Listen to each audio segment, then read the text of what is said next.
দুর্ঘটনার কবলে পড়া মালগাড়ির লোকো পাইলটের মৃত্যু হয় ঘটনাস্থলে। একই ঘটনায় জখম হন সহকারী লোকো পাইলট।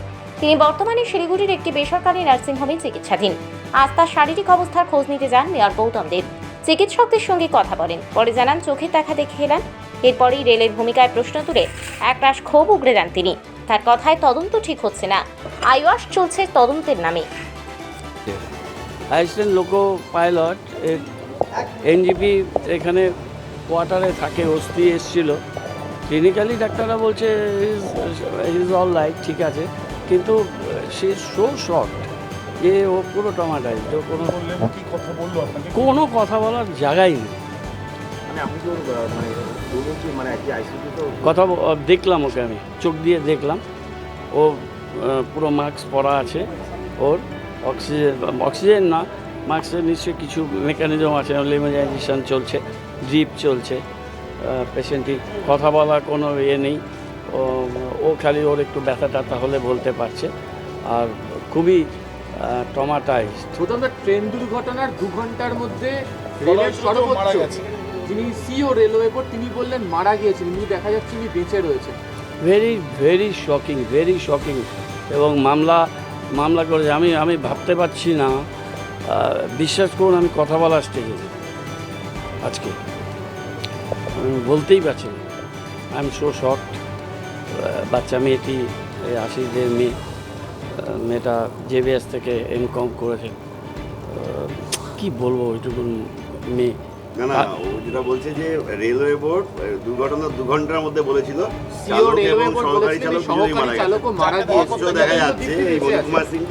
এটা দেখলাম ওদের সিও যে ভদ্রমহিলা, তো দিল্লি থেকে না কোথা থেকে, উনি প্রথমে এসব বলছে এবং উইচ হান্টিং হচ্ছে, যে মৃত ব্যক্তিদের ঘাড়ে দোষ চাপিয়ে দাও।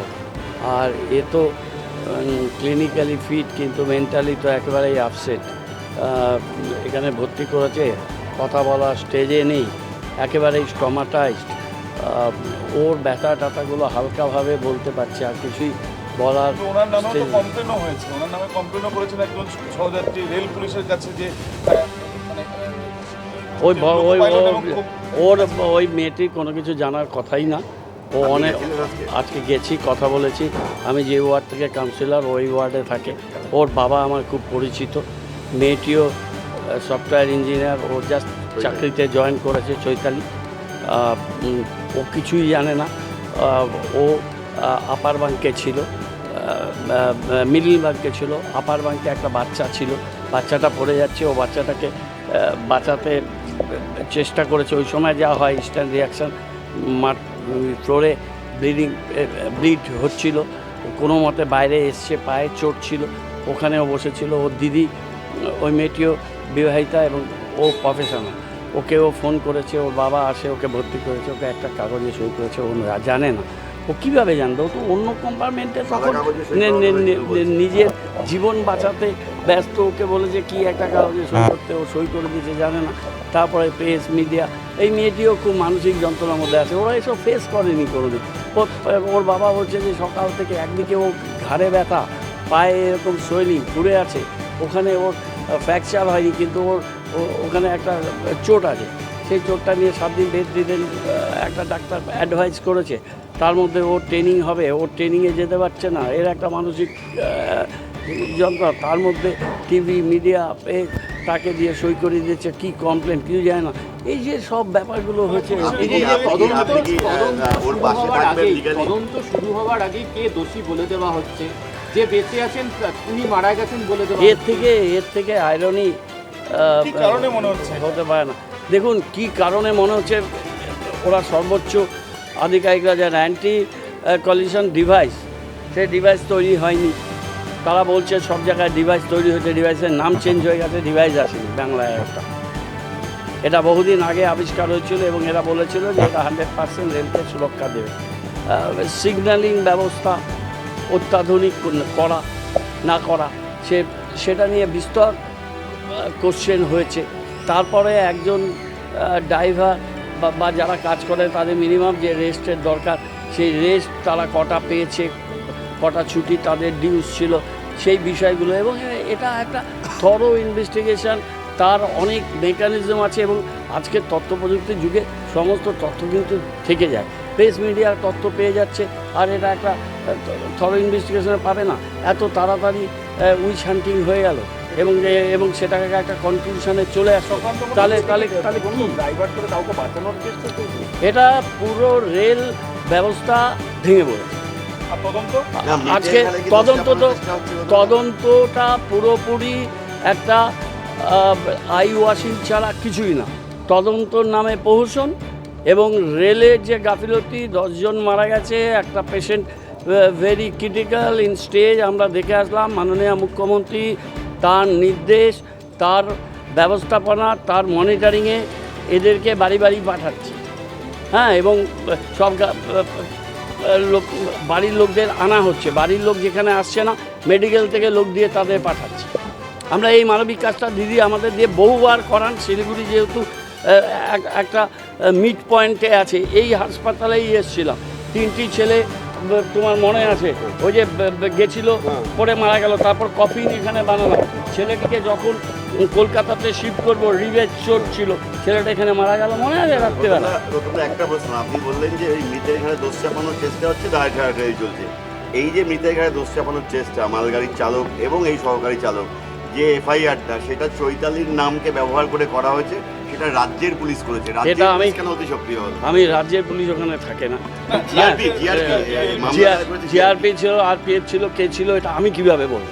এটা তো আমার পক্ষে জানার কথা না। এটা পুলিশের ভূমিকাটাকে আপনি কিভাবে দেখছেন? আমি রেলের ব্যাপারটা আমি বলতে পারি। রেলের সর্বোচ্চ আধিকারিক তারা 2 ঘন্টার মধ্যে বলেছে, without having going into the deep depth of the incident and the offence and the accident took place, সে সমস্ত কিছু কনক্লুসিভ করে দিচ্ছে। তাহলে তারপর আর কিছু করার দরকার পড়ে না। এবং একজন বেঁচে আছেন ট্রমাটাইজ, তাকে ভালোটা করছে। তাদের যারা সর্বোচ্চ আধিকারিক, তারা যে সমস্ত বাগাম্বর করেন, যে সমস্ত কথা বলেন, আর সিচুয়েশনকে প্রাগৈতিহাসিক যুগে রেখে দিয়েছে, কোনো কিচ্ছু করা হয়নি। মানুষের জীবন এবং সম্পত্তি নিয়ে এই যে একটা পর একটা ঘটনা, কদিন আগে করমণ্ডল এক্সপ্রেস হলো, আজকে এখানে কাঞ্চনজঙ্ঘা মালগাড়ি, এরকম তো রেগুলারই হতে থাকছে। কিন্তু একটা স্পেসিফিক্যালি আপনাকে জিজ্ঞেস করছি, কনফিউশন ক্লিয়ার হবে বলে। সেটা হচ্ছে যে মহিলা অভিযোগ করছেন, আপনি বলেন আপনার ওয়ার্ডেই উনি থাকেন, তিনি বলছেন যে তাকে অভিযোগ আপনাকে নেওয়া হয়নি, শুধু যেমন জিজ্ঞেস করা হয়েছে তিনি বলেছেন সাদা কাগজে সই করা হয়েছে, কিন্তু করলো কে? কিছুই বলেনি উনি। পুলিশের বিরুদ্ধে অভিযোগ। শুনুন, ব্যাপার হচ্ছে প্ল্যান করে করেছে, কে করেছে আমি বলতে পারবো না, কিন্তু ওকে একটা সাদা কাগজে সই করানো হয়েছে। এটা খুব কমন সেন্স অ্যাপ্লাই করলেই বোঝা যাবে। ও একটা S6-এ ছিল খুব সম্ভবত, X6-এ বাঙ্কে ছিল, সেখান থেকে মেয়েটি জীবন বাঁচাচ্ছে। একটা বাচ্চাকে সে রেস্কিউ করার চেষ্টা করছে, সে নিজে ইনজিওর। সে কে কার ভুলে কি হলো ওরকমভাবে গুছিয়ে বলার কারো মেন্টাল স্টেট থাকে না। এইখানেতে বসতো স্বয়ং মুখ্যমন্ত্রী এসে রেলের এই ভূমিকাগুলো নিয়েই সোচ্চার হয়েছিলেন, যেমন আপনি বলছেন রেলের গাফিলতি, অথচ রাজ্যের পুলিশ অতি সক্রিয় হয়ে সাদা কাগজে রাজ্যের পুলিশ থাকে না। এখন ইন্ডিভিজুয়াল কোন পুলিশ ওখানে জিআরপি না কে, সেটা এই মুহূর্তে এখানে দাঁড়িয়ে আমি কিভাবে বলবো? আমি এটাই বলতে চাই, আমি